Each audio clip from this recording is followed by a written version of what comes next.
አለሽልኛ አለልሽ አባት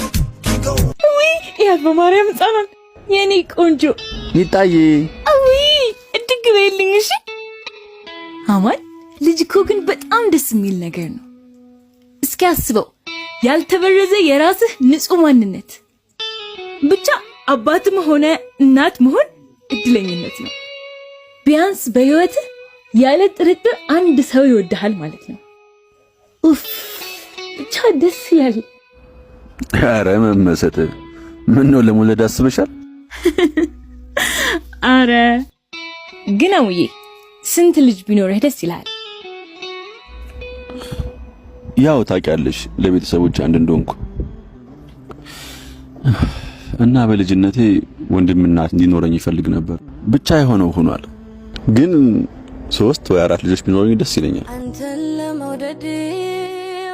ግን የሚስትየው ፍቃድ ይወስነዋል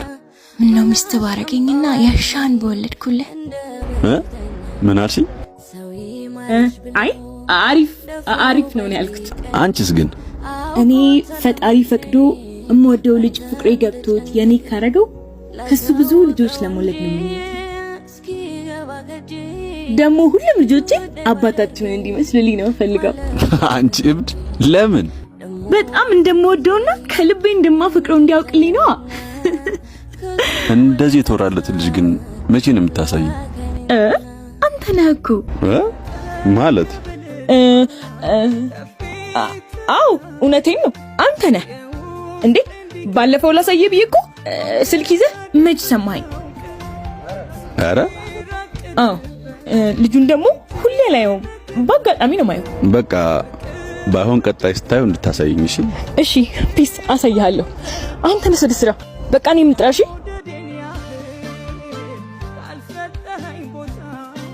ሄላ ካሁን በኋላ እኮ አጠገቤ እንዳደርሻለሁ ከሱ እኮ መለየት አልችልም ያለሱ እንዴት ልሆን ነው ሚጡ ወንድሜ መጣ አንቺ ሚጡ ምንድነው መሰሪው እሺ እንዴ ምን ሆነ ነው የሳሚ ታናሽ ወንድም ነው ምን ሆነ ኧረ በእናትሽ ፍቅር ይዞኛል ምናምን ብሎ ከሷ ውጪ መኖር አልችልም ምናምን ይላል እስኪ ቆይ አስቢ እንዴት ሰው ከቤተሰቡ ሌላ ሰው ያስበልጣል አንቺ አሁን ከኔ እኔን እንኳን ተይ ከማየና ካባዬ ሌላ አስበልጠሽ ምትወጂ ሰው አለ አይ የለም ታዲያ ምን አባሽ ሆነሽ ነው ማለቴ ምን አባቱ ነው እኔ እንጃ ይኸውልሽ ሚጡዬ ፍቅር ተፈጥሯዊ ነው ነገር ግን የትኛውም ፍቅር ከቤተሰቦቻችን ሊበልጥ አይችልም ቅድሚያ መስጠት ያለብን ለቤተሰቦቻችን ብቻ ነው